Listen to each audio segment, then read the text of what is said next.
저희가 본사에서 최대한 이제 매장이 좀 늘어나면서 막고 있는 상황인데, 저희는 물류에서 단 10원도 수익을 보고 있지 않아요, 현재. 그럼 로열티 3%를 받고 있냐?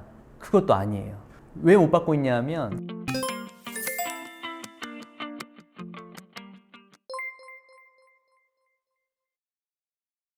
한 예로 서브웨이라는 브랜드를 보시면 로열티 베이스예요.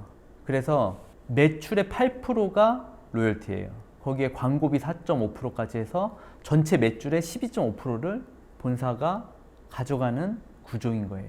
그럼 너무 높지 않냐라고 생각할 수 있는데, 서브웨이는 재료를 살 때 조합, 공동구매 형태예요. 그러니까 조합 형태인데, 개인이 어디 가서 구할 수 없는 가격에 재료를 공급하고 있어요.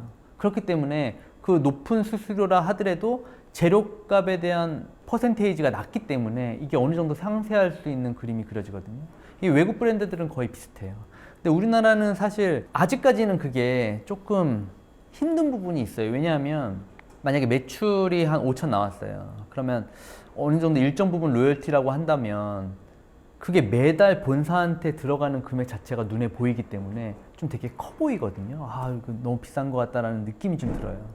그래서 아직까지는 정서에 맞지 않나라고 생각하기 때문에 모든 본사가 물류에 이제 본사 수익이 들어가는 물류 마진 형태로 들어가고 있는데, 파란만자는 이 방식을 바꿨어요. 그래서 처음에 브랜드를 기획할 때는 물류는 서브웨이나 이런 외국 브랜드처럼 공동구매 형태로 가자. 그래서 매장이 많아지면 많아질수록 물류에 대한 구매력이 높아질수록 점점 싸게 물류를 구입할 수 있는 파워가 생기거든요. 이걸 그대로 점주님들한테 공개하자, 다 오픈하자. 그럼 파란만장을 오픈한 점주님들은 점점 수익 구조가 좋아지게 될 수밖에 없잖아요. 매장이 늘어나면 늘어날수록 구매력이 높아지기 때문에 당연히 재료값이 낮아지고, 매출이 좋아지면 수익이 극대화될 수 있는 이런 선순환 구조로 돌 수가 있거든요.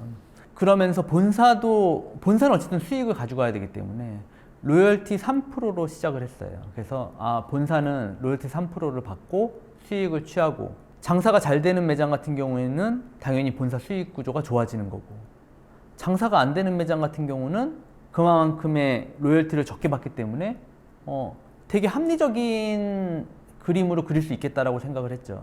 그래서 현재 파란만장 같은 경우는 제로 코스트가 32%예요. 작년 초까지만 해도 30%, 31%였는데 물가가 지금 많이 상승했잖아요. 그래서 이 상승한 거 치고는 그래도 저희가 본사에서 최대한 이제 매장이 좀 늘어나면서 막고 있는 상황인데, 저희는 물류에서 단 10원도 수익을 보고 있지 않아요, 현재. 그럼 로열티 3%를 받고 있냐? 그것도 아니에요. 왜 못 받고 있냐 하면, 처음에는 받았어요. 처음에 저희가 가맹사업 작년 4월 달에 시작할 때는 정보공개서에 로열티 3%로 되어 있었기 때문에 그때 가맹을 했던 점주님들은 처음에 몇 개월 동안 로열티 3%를 지급을 했었죠. 근데 이제 점주님들이 말씀을 하시는 거예요. 물론 회사는 되게 탄탄한 회사였고 믿을 만한 회사였지만 파란만장 브랜드 자체는 아직까지 인지도도 없고 유명하지도 않고 사실 모험이었다. 그럼 이 모험을 처음에 걸었던 매장들한테는 좀 특혜를 줘야 되지 않겠느냐라는 의견들이 있었어요. 그래서 만약에 우리가 파란만장 브랜드밖에 없었다고 하면 아마 하지 못했을 것 같아요. 왜냐하면 계속 마이너스거든요, 지금.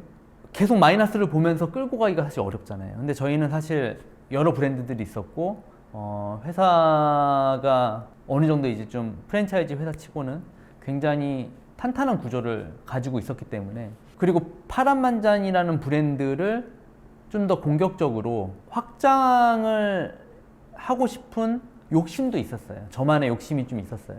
그래서 그래, 점주님들도 사실 입장 바꿔 생각하면 모험일 수 있겠다. 브랜드의 인지도가 없었으니까 당연히 이 브랜드가 어떻게 될지도 모르고 불안전한 시기에 가맹을 하셨으니까 그 정도 특혜를 드리자. 그럼 과연 언제까지 드리는 게 맞을까?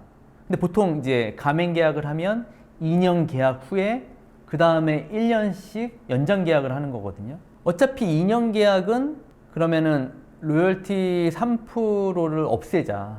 그래서 재료값도 수익을 본사가 보지 말자. 이 구조로 우선 가자.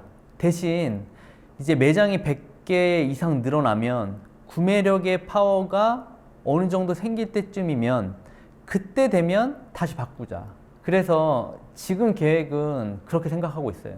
지금 계약하시는 분들한테는 최대한 수익을 극대화시킬 수 있는 환경을 만들어 놓고, 그 다음에 매장이 점점 많아져서 100개 이상이 될 시점에는 우리가 구매력이 생겼을 때 지금 정도의 3%를 받더라도 계속 유지할 수 있을 정도의 시점이 됐을 때, 그때 로열티 베이스로 이제 가게 되면 회사도 굉장히 안정적으로 갈 수 있고, 가맹하시는 분들도 그쯤 되면 굉장히 안정적으로 갈 수 있고, 서로 윈윈할 수 있는 게임이 되지 않을까라고 판단이 들어서 우선은 그렇게 하기로 결정한 상태입니다.